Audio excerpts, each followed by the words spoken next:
So are you struggling to get others to truly understand the value of your leadership role? Well, you're not alone. I'm Rob Llewellyn, and in this video, I'll show you how to frame your role so clearly, so strategically, that others start to see the value that you bring. Not just the tasks that you complete. Because here's the reality. A lot of leaders are operating far beyond their job descriptions, driving transformation, shaping priorities, influencing outcomes, but their role isn't always recognized for what it is. Why? Well, because perception lags behind execution. And if you're not actively defining how your role contributes at the strategic level, someone else might define it for you. And that's a risk that no leader can afford. So today, I'm going to walk you through a proven, practical approach to fixing that. What I call the Strategic Enterprise Role and Influence document. It's not just paperwork. It's how leaders reposition themselves to lead cross-functionally, scale their influence, and anchor trust, especially when transformation stakes are high. Now, there are 10 steps, and each one builds a layer of clarity, credibility, and strategic presence. So let's begin.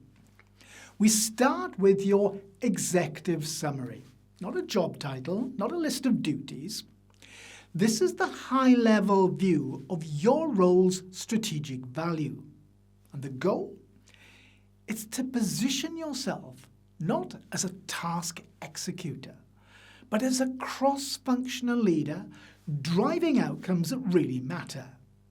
So you'll want to express this in a way that aligns with enterprise goals and lands with senior decision makers. This is where clarity becomes currency. Next, let's talk about your mandate. Not the one buried in HR documents, but the one that you actually live by. A well-articulated strategic mandate signals leadership intent, clarity of purpose, and alignment with the broader enterprise direction.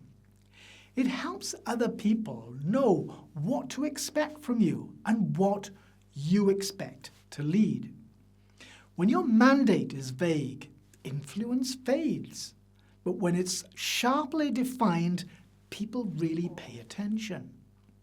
Here's where most leaders fall into the operational trap. They list activities, but they never group them into specific domains.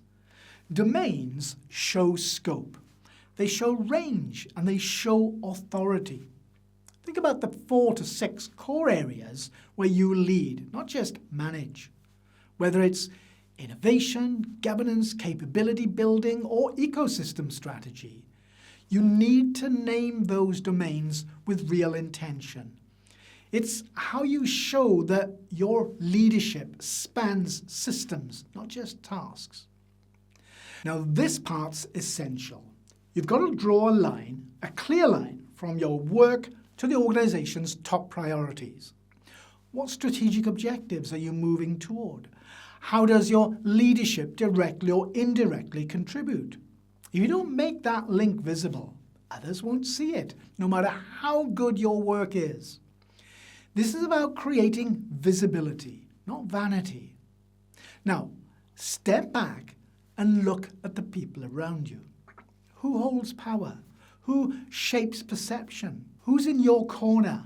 And who might be blocking momentum? Stakeholder mapping isn't just politics, it's pattern recognition.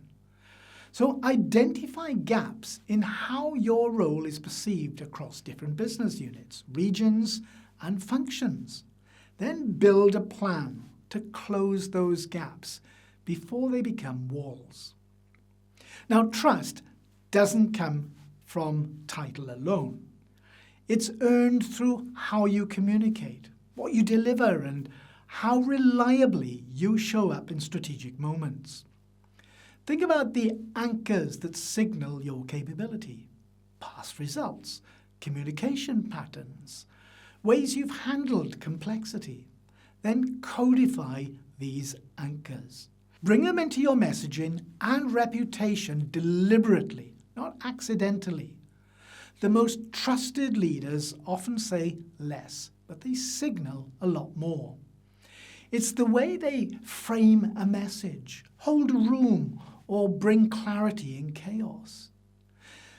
Those authority signals aren't about ego, they're about presence. And if your current style feels too delivery focused, it might be time to evolve your voice. One that speaks to the boardroom, not just your direct team. Now, influence isn't permanent. It can erode quietly and slowly. Missed expectations, unclear messaging, and political changes. This is where a role risk audit really helps. What might weaken your credibility? Where do perception gaps already exist? Surfacing these early gives you a chance to act before misalignment turns into marginalization. Now, even the best strategy fails when it's poorly communicated. So, how you frame ideas really matters. How you tailor your message to different audiences matters. If your tone, delivery, or structure are off, even slightly, it can cost you influence. So take the time to refine your communication habits. Clarity beats cleverness, and intention beats improvisation. Last but not least, look ahead. Your role should evolve, but it won't happen by accident. You need a forward-facing narrative that frames how your role can expand in ways that benefit the business. Make the case early, make it grounded, and make it really compelling. When leaders do this well, they don't just grow, they get invited to grow. And that's the difference between a static role and a strategic one. So here's the bottom line. Strategic influence doesn't begin with a promotion. It begins with definition.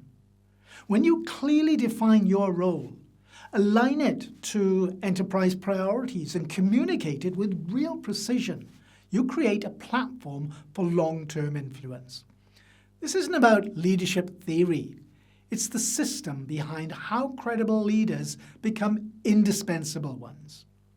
Now, if you're serious about leveling up your leadership identity, check out the resources I've linked below. They'll help you sharpen your positioning, clarify your value, and scale your impact. Thanks for watching, and I'll see you in another video.